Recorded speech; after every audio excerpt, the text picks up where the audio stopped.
On a ici une relation qui est faite par Pierre entre le déluge et le baptême.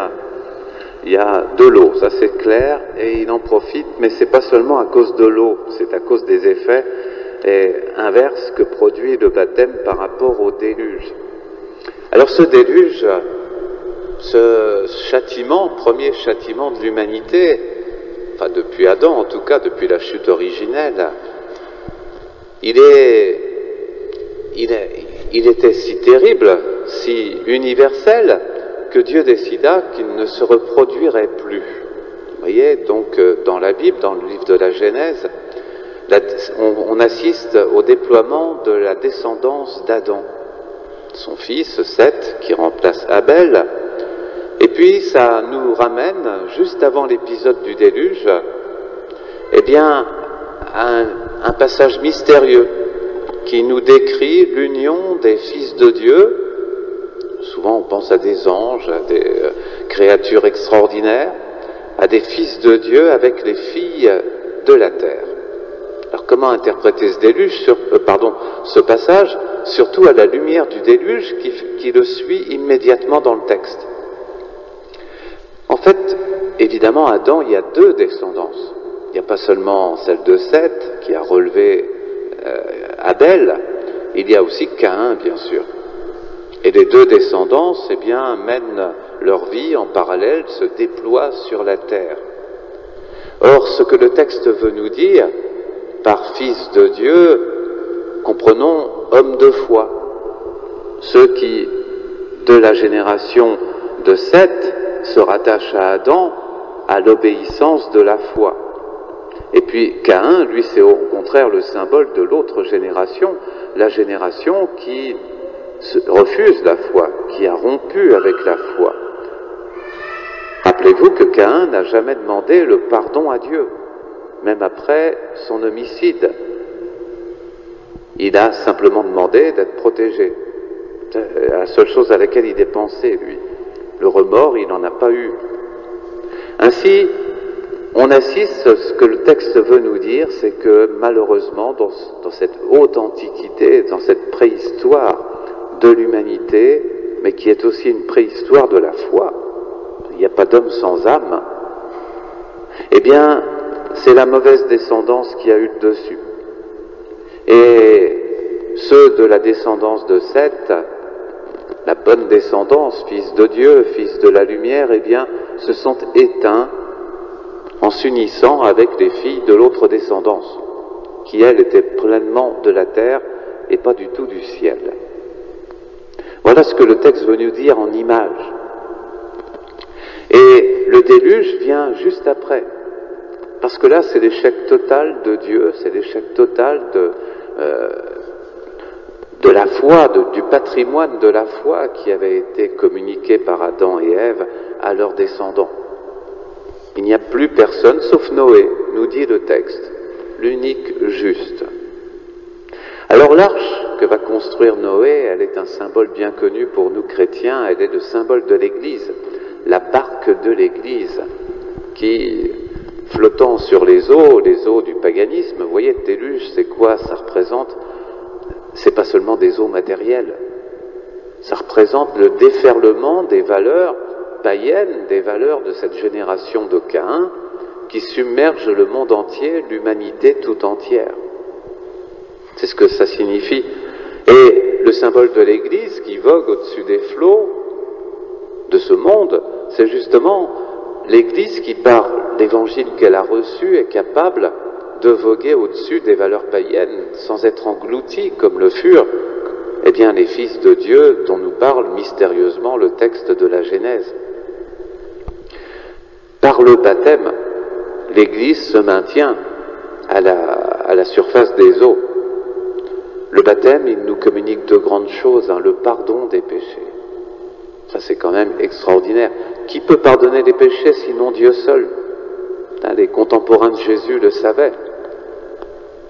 Est-ce que nous avons assez d'émerveillement par rapport à ce miracle inimaginable? Nos péchés peuvent être pardonnés. Mais c'est inouï. C'est ce que Jésus est venu nous apporter.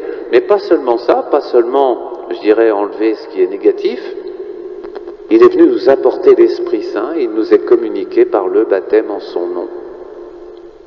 L'Esprit Saint, c'est beaucoup plus que le pardon des péchés. C'est l'infusion de la sagesse divine, de la miséricorde divine, de la paix du royaume des cieux dans l'âme de chacun d'entre nous. Alors il faut garder cet équilibre entre purification du péché et désir, zèle, pour animer ou réanimer ou enflammer, accroître cette lumière qu'est l'Esprit Saint en nous. Le baptême du Christ, lui aussi reçoit l'Esprit Saint à son baptême, mais pas de la même façon que nous. Il n'y a aucune plénitude pour la seconde personne de la Trinité à accueillir l'Esprit, qui est la troisième. Ça n'ajoute rien à sa divinité, à sa plénitude. Mais dans l'ordre de la mission, de l'évangélisation, le Christ veut nous dire que l'Esprit Saint, c'est la lumière qui doit être suivie par chacun d'entre nous. Alors si cette lumière doit être suivie, même si elle nous pousse au désert pour y être tentés comme Jésus, bien il faut la suivre avec beaucoup d'obéissance et avec beaucoup de ferveur. Jésus est venu, nous dit saint Pierre, visiter, prêcher, plus exactement, aux esprits qui étaient en prison. Et c'est alors qu'il parle du baptême, nous l'avons entendu. Cette humanité, ces gens qui s'étaient rebellés contre Dieu, autant, ceux-ci, jadis, avaient refusé d'obéir, au temps où se prolongeait la patience de Dieu, quand Noé construisit l'arche, dans laquelle un petit nombre de personnes furent sauvées à travers l'eau. Alors il compare, à cause de l'eau, bien sûr, d'abord, il faut toujours quelque chose de commun dans une analogie, donc c'est le symbole de l'eau, mais l'eau, dans la Bible, c'est un symbole qui est connexe avec celui de l'esprit, justement. L'eau et l'esprit, ça va ensemble symboliquement. Et, eh bien, cette arche qui flotte, qui a flotté pour un seul, enfin pour 8 personnes, nous précise saint Pierre, eh bien, elle flotte maintenant pour chacun d'entre nous. Et c'est quand même, je reviens à ce grand miracle. Or, lui nous parle de l'humanité qui a précédé l'alliance avec Abraham. Parce que juste après le déluge, ce sera l'épisode de la tour de Babel et tout se conclut là. La prédication du Christ, vous voyez, il descend, va visiter même cette préhistoire. C'est ce que, le Saint Pierre veut nous rappeler. Il veut évangéliser la préhistoire de la foi de l'humanité, vous voyez. Et il nous montre par le même coup, il souligne combien la liberté est éternelle. Même en prison, je veux dire, les âmes qui sont en enfer, dans la perdition, eh bien le sont librement. Et de même que nous, c'est librement que nous vivons notre foi, que nous accueillons Dieu, jour après jour, heure après heure, seconde après seconde dans notre vie. On pourrait le renier à tout moment. Et bien de même, dans l'éternité, c'est éternellement que les âmes librement refusent, rejettent le Seigneur ou bien l'accueillent dans son royaume au paradis. La liberté est éternelle. Ce qui n'est pas éternel, c'est l'amour. Or la liberté ne nourrit pas. La liberté, c'était à l'image de cette humanité prédiluvienne et qui s'est ensevelie elle-même en quelque sorte dans ses valeurs immanentes, dans ses valeurs complètement, je dirais, athées au sens fort du terme, c'est-à-dire sans Dieu, cultivant les dieux de ce monde, les puissances de ce monde, les principautés, mais les esprits, même angéliques, ne sont pas Dieu. Il y a des gens qui confondent la religiosité naturelle, où les anges sont très présents, avec la religion, avec un grand R. C'est pas la même chose. On n'est pas dans le domaine mystique quand on est dans le domaine angélique. Parce que les anges ne sont pas tous de lumière, ils sont aussi de ténèbres. Alors Jésus est poussé par l'Esprit au désert. Le désert, c'est, vous voyez, en quelque sorte, une nouvelle expérience du déluge. Le déluge, qu'est-ce que c'est? Donc Saint Pierre nous dit, c'est comparable à la descente du Christ aux enfers et par là même au baptême qu'il a accompli, puisqu'il nous sauve par le baptême, pardonnant nos péchés, nous communiquant la lumière de l'Esprit Saint lui-même. Le désert, c'est apprendre à descendre dans ces profondeurs de notre être. Alors c'est plus les profondeurs de l'humanité collective, c'est les profondeurs individuelles et personnelles. C'est pourquoi l'Église a toujours comparé le carême, la marche du carême, avec la marche du désert. Les 40 ans des Hébreux au désert. Il faut apprendre nous-mêmes, par un examen de conscience, mais surtout par la prière. Il faut laisser l'Esprit Saint descendre au plus profond de notre être. Voyez, les tentations. Donc Jésus va vivre en conclusion les 3 tentations là qu'on connaît, on les reverra au long du carême. Et elles représentent toutes les dimensions de notre nature humaine. C'est d'abord le corps, le pain bien concret, ça c'est très matériel. C'est ensuite psychologique, c'est tout ce qui s'attache à la domination.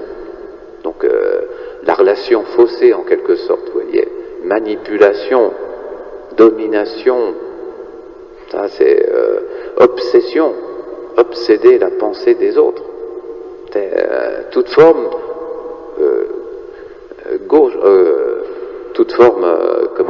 négative de la relation avec autrui.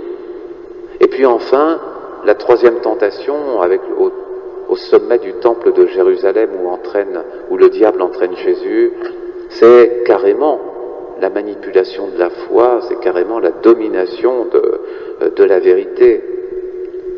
Dans le livre de l'Exode, on a ces 3 types de tentations, on les retrouve bien sûr. C'est le miracle de la manne. Et là, il ne faut pas faire comme les Hébreux, il ne faut pas se dégoûter de la manne. Et la manne, c'est la nourriture de la foi. Ça désigne les sacrements, en particulier l'Eucharistie. Ensuite, ce sont les fameux réphidim, donc ces êtres extraordinaires, prédiluviens, dont je vous ai rappelé l'existence, là, dans le livre de la Genèse. Les réphidim, eh bien, une tradition disait qu'ils étaient, leurs descendants en tout cas, auraient survécu, ça c'est contradictoire avec la Bible, mais les païens le croyaient, ils auraient habité la terre promise, Canaan, avant que le peuple saint ne l'envahisse. Et il y a eu cette peur des Hébreux face aux habitants de Canaan, face aux réphidim. Et là, Dieu s'est vraiment fâché. On ne doit pas craindre les hommes qui ne connaissent pas Dieu, qui ne vénèrent pas Dieu. Enfin, la 3e tentation, c'est le veau d'or. Le veau d'or, c'est le culte complètement gauchy, complètement défiguré. Le culte divin qui est complètement défiguré. Remis, comme avaient fait les réphidim avant le déluge, quoi. Ils ont tout ramené à l'homme, tout ramené sur la terre, ils ont coupé le chemin qui menait vers le ciel. Donc c'est 3 grandes tentations, et Jésus nous dit qu'au désert, pendant le carême, donc, eh bien il faut apprendre à vivre dans le monde invisible, dans ce monde spirituel, où est Dieu et où sont les anges. Et les anges, ils sont de 2 types, les démons et les anges du Seigneur, en particulier nos anges gardiens. Les uns nous tentent, veulent nous empêcher de vivre notre foi, les autres, eh bien, nous aident, nous conseillent, nous guident. Il faut vivre, vous voyez, être au désert, c'est comprendre quelle est la finalité de la foi. Si Jésus est entraîné par l'Esprit au désert, au début de sa vie publique, c'est pour que le lecteur de l'Évangile comprenne bien que c'est pas un philosophe qui va se promener en Palestine et qui va proposer une voie de sagesse à qui aura envie de le suivre. C'est Dieu qui vient nous montrer combien il est urgent et dramatique d'entrer dans la perspective du combat de la foi. Ça veut nous dire aussi qu'il ne faut pas mener le jeûne, vous voyez, à un seul niveau, de même que nous avons 3 dimensions en nous-mêmes, dimension matérielle, physique, dimension psychologique, dimension spirituelle, l'âme, immatérielle, celle-là. Eh bien, il faut que le jeûne, notre jeûne, se vive à ces 3 niveaux, de même que la tentation. Il ne faut pas croire qu'elle se fasse à un seul niveau, même si c'est au niveau de la gourmandise matérielle. En réalité, la tentation de gourmandise très concrète, là, devant, quand on a faim, eh bien, elle rebondit dans le domaine psychologique et elle rebondit dans le domaine de l'âme. Donc, lorsque nous jeûnons, nous controns, je dirais, les tentations, eh bien, nous devons jeûner non seulement au niveau du corps, mais ça doit rebondir également au niveau psychologique et enfin au niveau totalement spirituel de notre âme. Et comment ça se fait? Par l'intermédiaire de la recherche de l'unique nécessaire. Ce n'est pas seulement de pain que l'homme vivra, dit Jésus au diable qui vient le tenter. Mais ça, c'est pas seulement pour dire je mangerai pas. C'est pour dire j'aurai pas la convoitise de celui qui paraître aux yeux des autres comme celui qui peut se repaître de tous ses appétits et repaître les autres de même. Et spirituellement, eh bien, je n'éteindrai pas, je ne laisserai pas mon âme mourir de faim. Je lui donnerai cette lumière, cette sagesse divine dont elle a besoin par la foi. Alors voilà, notre chemin commence en ce premier dimanche du carême, eh bien avec cette marche au désert, 40 ans pour les Hébreux, 40 jours pour Jésus, et de même pour nous. On va suivre le Seigneur pendant 40 jours, mais qu'il soit fécond. Et pour être fécond, je vous dis, il faut qu'il prenne tout l'homme que nous sommes, toute la femme que nous sommes. Demandons au Seigneur de nous faire comprendre que déjà le grand miracle du pardon des péchés n'est pas la seule finalité que poursuit Dieu. Ce que Dieu veut, c'est que non seulement nous n'ayons pas de déluge à assumer dans l'autre vie, mais que nous soyons capables de désirer l'amour pour l'éternité.